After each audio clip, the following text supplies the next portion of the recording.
रणक्षेत्र प्रस्तुत प्रार्थी प्रस्तुत प्रचार मैदान रे तीन दलर नेता विभिन्न स्थान में दलीय सांसद और विधायक प्रार्थी कैंपेन चलाइछन्ति केउठी घर को घर तो केउठी सभा शोभायात्रा रे जनसमर्थन मागुछन्ति प्रार्थी कैंपेन को जोरदार कलेनी खंडपड़ा बीजेपी प्रार्थी दुष्मंत स्वाई 2019 निर्वाचन में स्वाधीन प्रार्थी भाव में दुष्मंत स्वाई निर्वाचन लड़ी गत मार्च 3 तारिख में से बीजेपी रे जोग देइथिले 2024 निर्वाचन में से निश्चित विजयी हेबे बोली कहिसन्ति कैंडिडेट थी मुझे स्वाधीन प्रार्थी भाव लड़ी द्वितीय पोजिशन थिला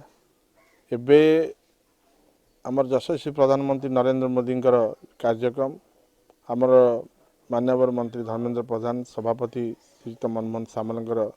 कार्यशैली आम अनुप्राणित हो खंडपड़ारू प्राय 2500-3000 लोक नहीं आम मार्च 3 तारिख में मिशीलु एवं विश्वास सहित से टिकेट मत देइछन्ति एवं आम निश्चित भाव लड़ू अनेक मुद्दा अच्छी खंडपड़ा निर्वाचन मंडली आमर महानदी कूल आमर खंडपड़ा निर्वाचन मंडली थिले पानी टिके ना लोक मैंने हाहाकार होती पानी